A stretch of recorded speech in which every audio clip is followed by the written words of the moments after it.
It wasn't long ago that Take-Two CEO Strauss Zelnick, Take-Two being the parent company of Rockstar, criticized Cyberpunk 2077 for its unpolished release, stating that Take-Two wouldn't do something like this. And this Reddit user aptly pointed out, well, this didn't age well. We'll get to this in a bit, but before then I'd like to highlight even more issues that people have noticed as they've been playing this definitive edition, whose metascore is now sitting at a measly 0.5, while the PC version is still sitting at a 0.6. As you can see right here, other versions have sunk lower into 0.5. And what that means is that Grand Theft Auto Remastered Trilogy has now made it past Warcraft 3 Reforged when it comes to Metacritic's worst user-rated games in history, and made it into the Madden NFL 22 for PS5 and Madden NFL 21 territory. Still not quite at 0.2, but yeah, this is still pretty embarrassing, and a big part of why people are scrutinizing this game to this extent has to do with the myriad visual issues that people have encountered, and I've gone through these and I won't go through them again, but this is one image that kind of compiles many of the issues, and this is just scratching the surface, by the way. This is all on top of how this GTA Trilogy remaster overextends its draw distance and ruins the atmosphere, ruins certain vistas, and allows you to see too much in the distance, low poly stuff, low detail stuff in the background that just makes the game look awful. And then on top of that, you've got elements that make the game flat out unplayable in certain segments, like how the rain is handled here, which looks freaking awful. I don't even know how this was approved, how the game shipped in this state, but yeah, it's impossible to see ahead of you. Driving at night is damn near impossible. The way the rain is handled literally is hurting people's eyes, and it's incredibly disorienting, especially once the thunder kicks in. And PC players will find this game completely inaccessible because it had to be pulled due to files being unintentionally included in the package, like the Hot Coffee minigame. Files from that apparently somehow made it into the Trilogy Definitive Edition alongside some unlicensed tracks and developer notes that weren't meant to be there. And that finally brings us to some of the new issues that people have noticed, both little things and big things. One of the little things is this right here, where somebody's comparing a 2015 iPhone port, Liberty City Stories, versus a 2021 PS5 port of GTA 3, and the image circles these two signs, and zooming in you can see that in the iPhone version of Liberty City Stories you can actually make out what this says, but in the definitive edition this just looks like chicken scratch. And I'd even go as far as to say that the cab looks better in Liberty City Stories than it does in this remaster, at least based on this comparison screenshot. The general consensus out there right now is that much of this game's visual enhancements have been AI upscaled. Instead of touched up by a human being who knows exactly what this says and implementing it properly, the AI did this, and you can see obviously that it's a very flawed job. AI upscaling might also explain why something like this looks so wacky compared to the original. In the original, you can see that it's the jacket that has this kind of puffy, jagged effect, but if AI upscaling kicked into place, perhaps it assumed that those were essentially skeletons and rigged the models this way to have like multiple joints in the arm. That's one potential explanation, but here's a comparison that really highlights how much worse aspects of visuals have gotten. Here's a minor but unbelievable little thing. Tattoos don't even stick to CJ properly. You can see right here the tattoo is literally crawling out of his skin. Then there's whatever the hell this monstrosity is. For some reason, face textures are alongside the walls of this cliff. They messed up really bad. Just what is this?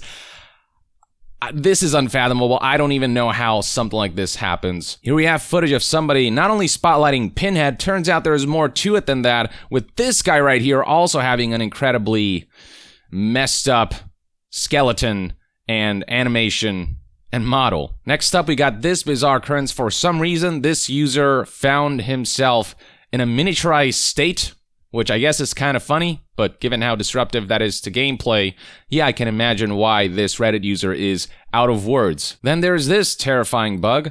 For those who weren't planning on sleeping tonight, here you go. This is a thing that can happen in San Andreas, apparently. We've got more examples of messed up character models like Claude here looking like this for some reason, and the gal next to him isn't faring much better in the graphics fidelity department. Here we have a gameplay bug that is apparently a bug from the original PC version as well, but never got patched out and makes its way into the Trilogy, and a remaster is also supposed to be fixing bugs retroactively, but stuff like this was not fixed, and so some people have stumbled upon this and had their gameplay experience disrupted. Again, funny, but once you get enough of these bugs, they start adding up to a very compromised experience. Here's somebody else highlighting how poorly draw distance was handled. You can see far into the distance, but that also means that you're looking at low poly models and stuff you're not meant to see, stuff that should be blended with fog to just make it look more natural and to make the distant flaws less apparent. But because they've made everything visible, players can see stuff that they weren't meant to see because of just how the game was designed. And so you get this incredibly awful looking vista. Here's more wonkiness that can likely be attributed to poor AI upscaling. For some reason, the swimming pool shape here went all out of whack. And again, this is an assumption, but it is a possibility that the AI looked at the original pool, it didn't really logic that out correctly and just did its own thing, and this is how it turned out. I don't know. And just in general, so much of this game seems to be AI upscaled, but without people to touch up stuff that AI messed up afterwards. It just feels like they ran it through an AI upscaler and then said, yeah, good enough, we'll tweak a couple things, now ship it. That would also explain why there's so many typos in this game. The AI analyzed the old, kind of blurrier textures, upscaled them, and typed out its own thing at times because it confused what the text actually said, as pointed out by Woodmaster here. Oh god, they used AI to upscale the signs in the GTA remaster, so a lot of the classical jokes are lost because the algorithm just guessed. They didn't even check. Guitar Wank became Guitar Hank, and air guitar became R guitar, or AR guitar, and you can see this right here, air guitar to our guitar. That would also explain why the slogan for Shaft hot dogs got changed from the taste of a real man's meat, with the M here looking like an H, to the taste of a real man's heat. Look, I don't usually like to throw the word lazy around because even the most roughly launched games had ground floor developers who had nothing to do with the higher up decisions working hard on these and doing their job and trying to do the best with the situation that they've been given. But in this case, yeah, no, this is as lazy a remaster can get when you've upscaled so much through AI and are not checking how everything turned out after the fact. And I'm not necessarily saying it was the developer's fault. Maybe they just weren't given the time to check everything. And a lot of these decisions did come from higher-ups, and it's the higher-ups who set the ambition for these kinds of releases. And with the GTA Trilogy Definitive Edition Remaster, they set their ambitions very, very low. Higher up laziness like this does trickle down, where they don't push the boundaries enough, where they kind of just put in the least amount of effort or kind of set their sights very short distance. Now, to go deeper into the technical aspects of the AI upscaled GTA Trilogy Remaster, I'd like to read for you guys this email that I got from somebody who claims to be a VFX artist, and I read through this email and they explained sort of what they believe happened, and a lot of what they said here makes sense to me. I'm not saying I can 100% confirm that this is exactly how things played out behind the scenes, but this is one perspective, one piece of insight that I thought at least was worth sharing. You can make your determination as to how accurate this is, and people who are visual effects artists can maybe share in the comments below whether this sounds about right, but let me read this for you guys. I'm a visual effects artist and worked on both mobile and PC, and one thing mobile doesn't have is distortion effects like water or fire heat, etc. So they took the distortionless shader for mobile, just increased the particle number on the emitter, and this is in reference to the rain, how poorly that was handled and how opaque it is and how it makes it incredibly hard to see anything when it starts pouring hard. So yeah, as far as the rain goes, they took the distortionless shader from mobile, just increased the particle number on the emitter, and called it a day. This is why the rain looks like that. Rain being milky is fine if you have a little of it Yeah, I agree with that, but with this amount, you need it to be transparent and distorting like real water, or it becomes the mess you see there. Same for the shirts. They are using a diffuse texture with the wrong normal map, the 7 and the 9 green shirt. For those who don't know, he's referring to this jersey right here that has the number 9, but there is a slight number 7 that also juts out from the shirt with the number 9 texture just sort of layered on top. Well, apparently that had to do with using a diffuse texture with the wrong normal map. Now, this is where it kind of gets interesting. This is stuff any artist would have picked up on, but I think they just ran all this through a script. AI upscaled everything, and that was it, without checking anything at all. So if some naming wasn't correct, it is likely it changed the order of the files, which is why you can see mismatched parts. To me, it's clear that there was very little human intervention in this. All the faces look like someone just imported them to Maya, clicked subdivide twice, and exported, and this is why everyone has an egg face. This might also be why the rigging is all fucked. They didn't update that either. Want to know why the water stopping the MC is there from the mobile version? Referring to something I highlighted in my previous videos showing this clip that highlights how when CJ falls from a high distance, instead of sinking in the water like in the original game, which is just more realistic, as you can see right there, in the mobile port, this is what happens instead. No sinking happens, he just kind of, boom, stays on the surface of the water. And this is an infamous San Andreas port. People consider this mobile port to be a very bad port. Apparently, this is the version of the game that the now remastered port is based off of. So this VFX artist said to me, want to know why the water stopping the MC is there from the mobile version? Because this is the mobile version, just upscaled in the worst way possible. So they didn't just do a bad job of remastering San Andreas, they remastered a badly ported version of the game, the mobile version. And the email just concludes with, oof, I can see why most people I know that worked at Rockstar never want to set foot there ever again. I cannot attest to that, but a lot of what this individual's saying here about how this game's upscaling and graphical enhancements were handled sounds about right. It sounds like they automated most things. They hand-touched a couple things, but they didn't really go through and really comb through the remastered ports to make sure that everything, all the details were as they should be, hence why we're getting bizarre looking character models, why we're seeing misaligned textures, why the rain looks as bad as it does, why everything just looks so out of whack, why it looks so unfinished. Now, modders have already been doing their thing and salvaging the disastrous aspects of this game with this Reddit poster having the following headline: modders already fixing a bunch of stuff, people that actually care. And you can see just how much better, how much more subtle the rain looks. Nowhere near as thick, some milkiness, but just transparent enough to make it look like water and not be visually jarring and disorienting, and without making it impossible to see, 2 inches ahead of you. And there's some people pointing out how gorgeous some of the character models conceived by fans and modders look, like this one right here, which looks fantastic. This should have been maybe the style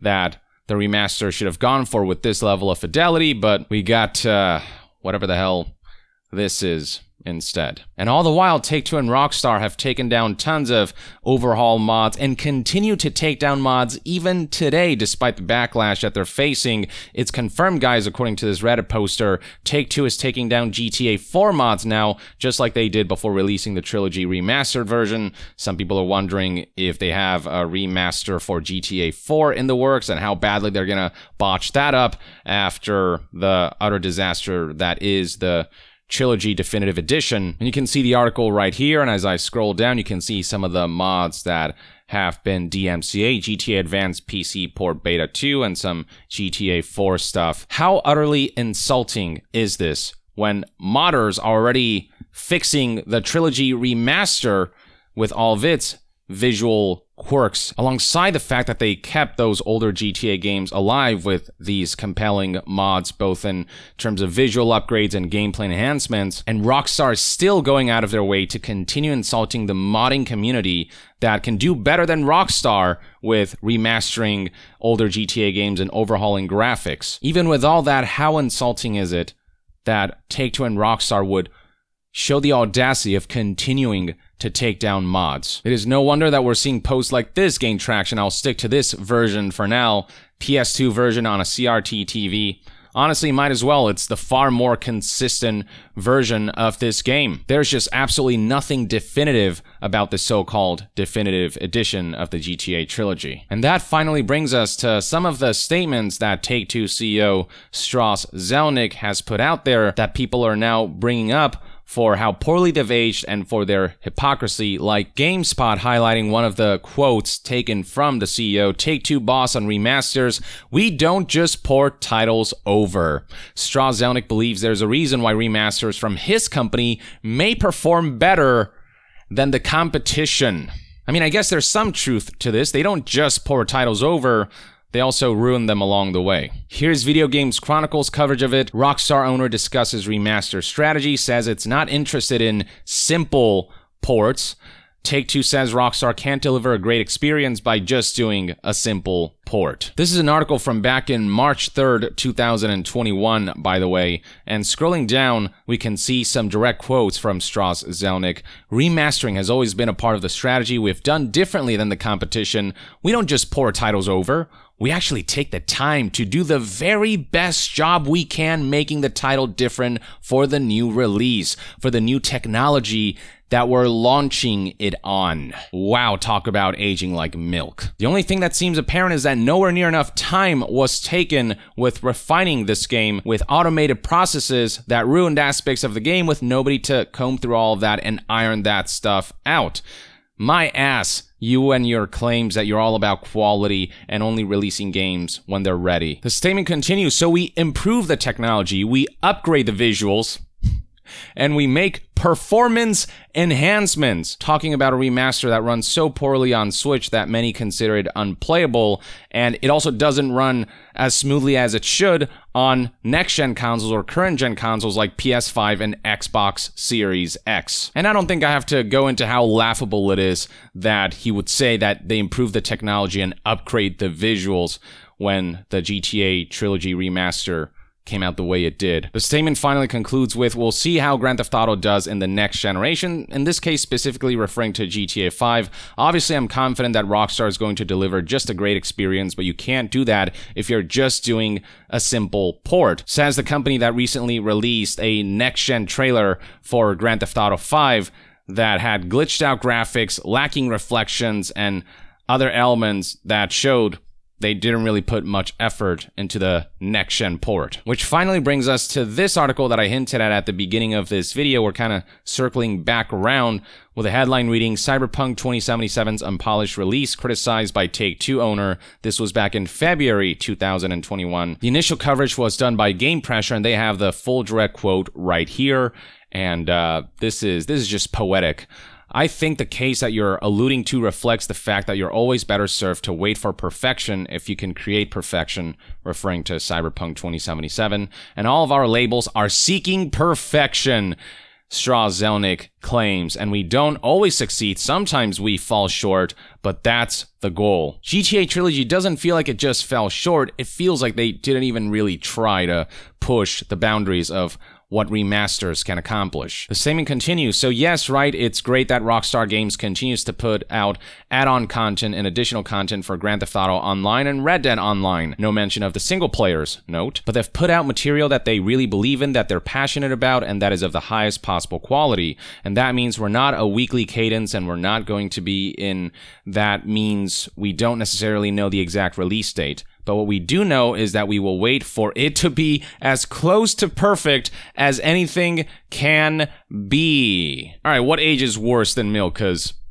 this statement is the perfect encapsulation of that. As close to perfect as anything can be. As close to perfect as anything can be. As close to perfect as anything can be. I mean, no surprises that a CEO lied. That's kind of what they do for a living. No surprises coming from Take-Two, one of the scummiest game publishers around and one of the scummiest companies, period. But just something worth highlighting in case someone ever feels the urge to believe anything this snake oil salesman says. This guy is not beholden to the art of making games. This guy is not beholden to quality. This guy doesn't care about customers. Whatever's profitable is all that he will pursue. And that also means rushing a game out just to meet some financial quotas and to have good financial guidance. So yeah, all of this backlash, all of the low ratings pouring into the various versions of this game, this was all stuff that Take-Two and Rockstar asked for by approving the game's release, despite its, incomplete state is almost understating it. And that, ladies and gentlemen, is one man's take of the latest developments surrounding GTA, the Trilogy Definitive Edition. Let me know in the comments below what your thoughts and opinions are and everything, and what your general experience has been like with this package and this collection. Share your thoughts below, and to be further updated on all things gaming news, reviews, and discussions, stay tuned right here on Young Yeah. I'll see you guys next time. Young out.